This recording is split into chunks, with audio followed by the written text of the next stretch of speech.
이렇게 윤석열 대통령에 대한 탄핵 심판과 이재명 대표의 재판 시계가 맞물려 돌아가면서 여야 잠룡들도 젠걸음을 나섰다, 이런 해석이 나옵니다. 여권에서는 홍준표 대구시장의 행보가 두드러지고 있습니다.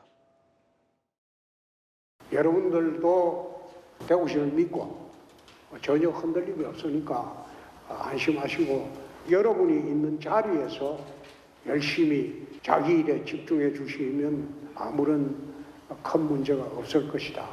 이런 말씀 드리려고 오늘 여기 나왔습니다. 아주 잘 부탁드립니다. 동요하지 않아도 됩니다.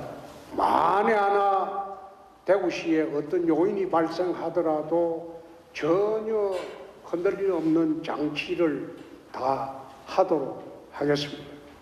걱정 마십시오.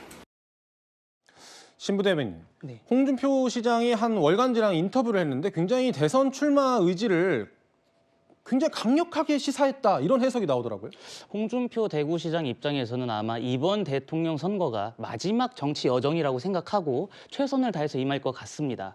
홍준표 시장이 지금까지 대선을 총 2번 나왔고 이번까지 하면 3수기 때문에 이번에도 안 되면은 안 된다라는 아마 심정을 갖고 계신 것 같습니다.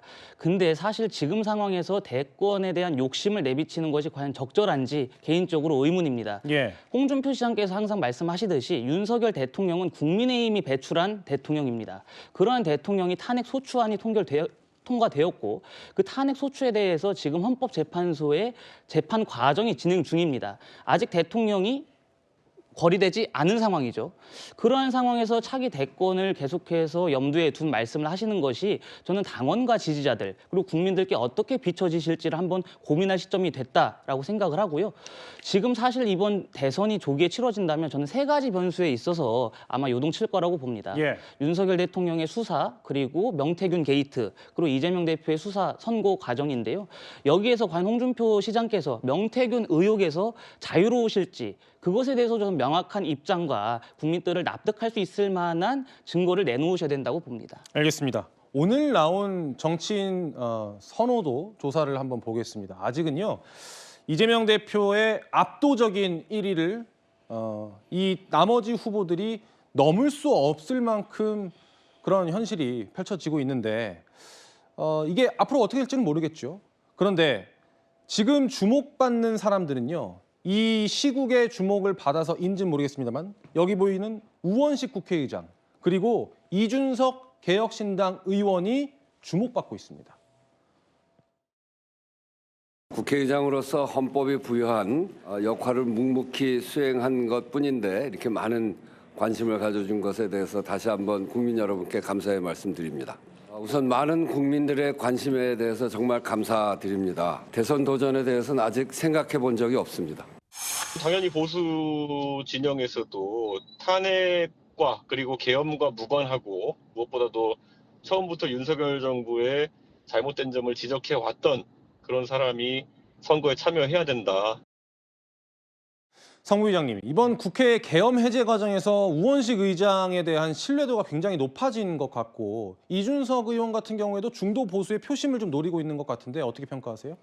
그렇죠. 일단 우원식 국회의장 같은 경우는 이 담을 넘어서 국회로 달려갔고 그리고 그 총각을 다투는 상황 속에서도 우리가 이럴 때일수록 절차를 잘 지켜야 되지 않겠냐라면서 진정을 시키면서 리더십을 보여줬죠. 그런 것들이 아마 긍정적으로 작용한 것으로 보이는데요.